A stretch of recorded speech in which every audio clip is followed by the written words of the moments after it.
Hey y'all, and welcome back to Save the Day with Tara.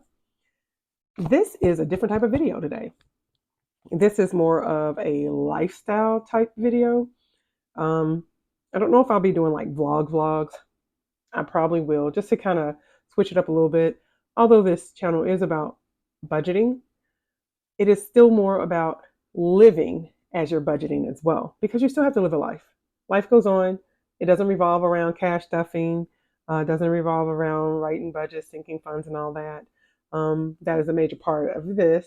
But there's also other things that we have to do in our life that can influence how often we're able to do something or influences when we're able to do something, which is going to occur over the next 7 weeks for me. Um, I am now start my certification program tomorrow, January the 8th. And we already started some things. I woke up this morning, 6 o'clock, just kind of get started doing, what do you call that? Doing a Canvas post just to introduce myself and make sure I get counted for the class. But tomorrow will really start my headstrong. Hey, I have an assignment to do, what I need to start posting, reading, all that other good stuff. But today I'm just looking over some things, and I thought I would share a little bit with you. As you see, there is a UPS box here.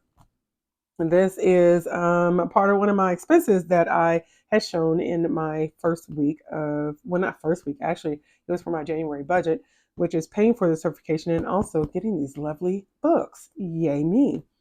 And so the top you see here is the syllabi.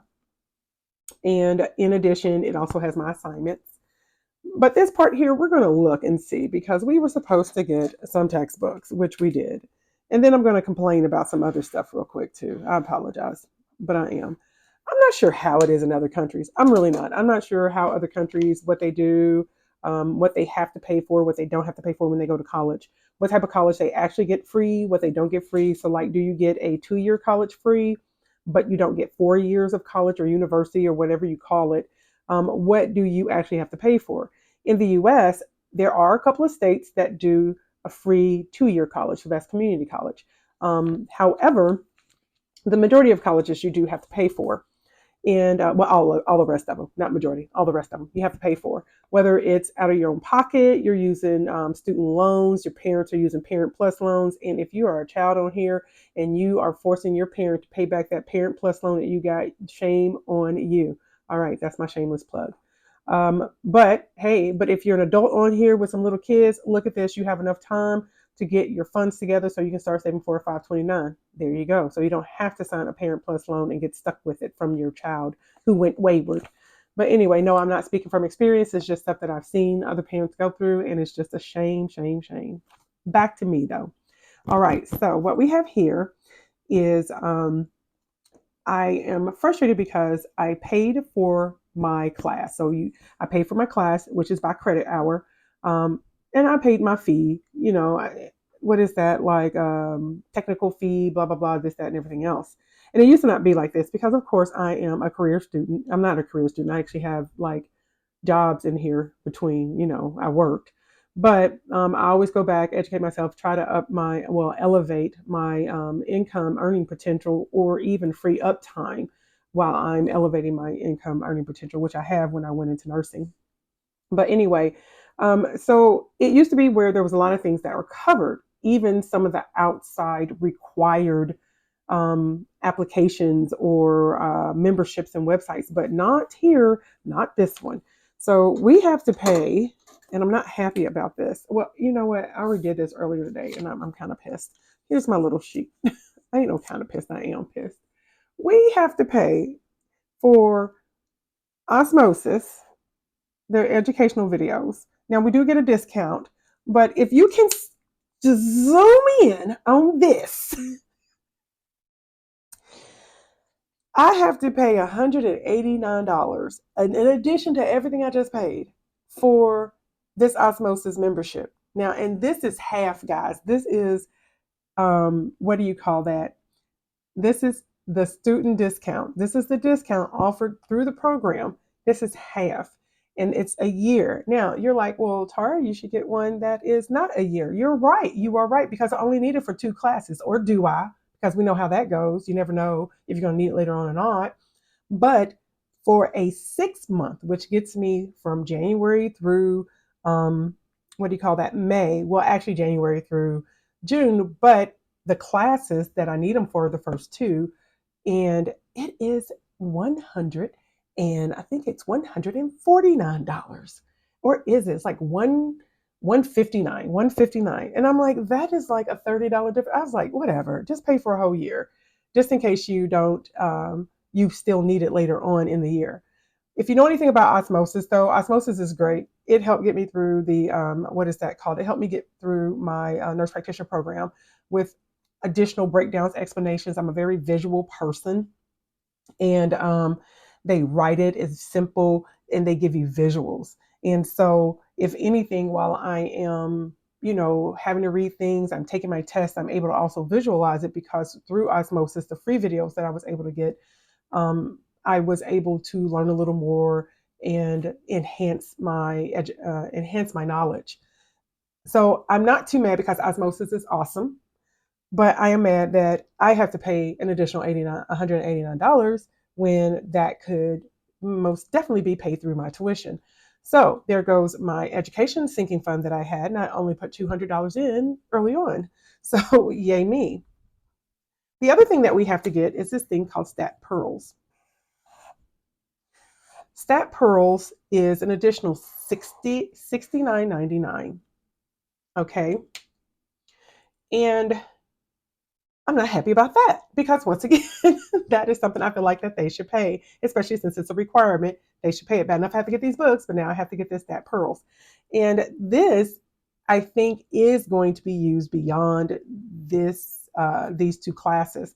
But for this one that costs that much to only be used for 2 classes, that's crazy to have to pay that much. And so, what I originally thought I was going to pay for my books ended up being $100 more.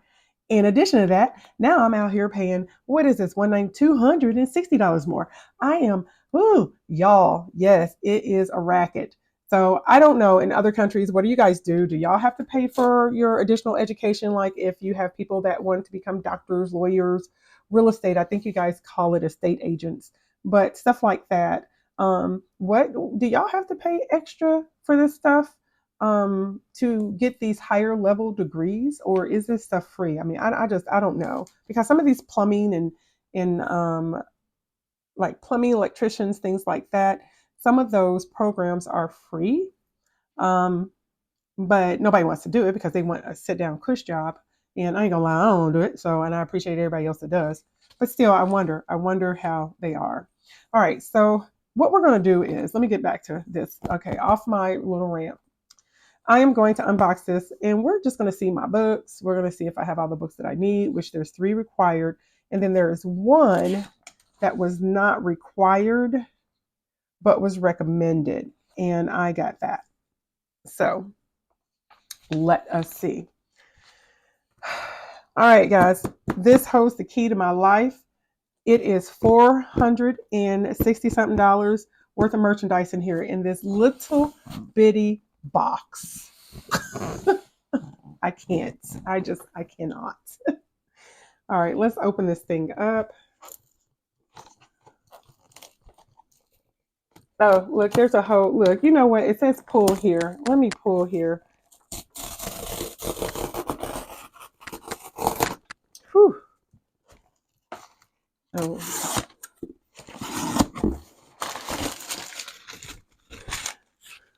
All right. Oh, I'm already not feeling this if it's packed with a lot of paper. These books are small. They are small. They are small. Yes, they are. All right. Clinical psychopharmacology made ridiculously easy. And I asked for the used books, guys. I asked for the used books. I went out on the World Wide Web, and I could not, for the life of me, I could not for the life of me get it any cheaper than what they said it was going to be at the bookstore. And then they lied because this is new and not used. The reason I purchase books is because I mark them up. And for things like this, I can use it later because this is a book for a core program. And this is the core of the certification and my increased knowledge, education of what I'm going to be doing later on. It just makes sense to keep the book and not send it back. All right, so we have this one. Let's do this. What's the next book? I'd lift it up, guys, but yeah, no, there's information on the other side I don't want y'all to have. All right, child, and oh, this is small. Oh my God, Lord, help me out. So, Concise Guide to Child and Adolescent Psychiatry. All right, Clinical Manual of Geriatric Psychopharmacology. Psychopharmacology. Y'all, did I get some books I wasn't supposed to? Oh yeah, I'm gonna be mad. Prescriber's Guide. Yeah, no, they did require us to have this book. It's not on there, but this is no, this wasn't a requirement. This was also a recommendation, but this is good because I'm currently practicing. And I don't know if a lot of you guys know the state of mental health providers in the United States, but there is most definitely a scarcity of providers. And so it's very difficult for people to get in to see some behavioral health specialists. So to try and accommodate for that, many practices, primary care practices, are having their providers actually prescribe these types of medications. And it's a little scary because that is not our sole practice. Um, Maybe a couple of like anxiety and depression medications, fine. But when you start getting into things that have to do with bipolarism, schizophrenia, stuff like that, it's like, hey, we did not go to school and study that specifically, especially since we do not diagnose that stuff. It is most definitely behavioral health. And so that is one of the things that has occurred, though, in my current company, is that we are having to polyprescribe these types of medications more. And I have educated myself on things. And people be patient with providers because just like even with psychiatric practitioners, you have to see what's going to work for a person. So, I'm just like, I tell my patients, take the medications. I want to see you back in 4 weeks because it takes time to get things in your system. And let's see how it goes. So it's a constant follow up, follow up, follow up. But yeah, so this is going to be good because I am going to be able to use this also currently in practice. So I love it. I love it. All right. And then, yes, this is the other book. All right. Stahl's Essential Psychopharmacology. All right, so that should be everything. That is everything. All right, and real quick, we'll just go through this.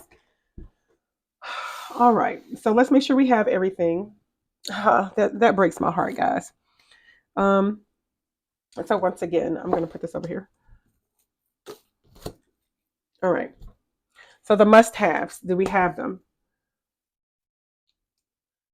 All right, so we have the Concise Guide to Child and Adolescent Psychiatry. Correct, we have that. All right.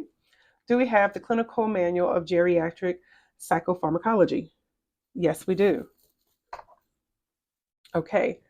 Do we have Stahl's Essential Psychopharmacology, Neuroscientific Basis and Practical Applications? Yes, we do. We have all three of our required books. Okay.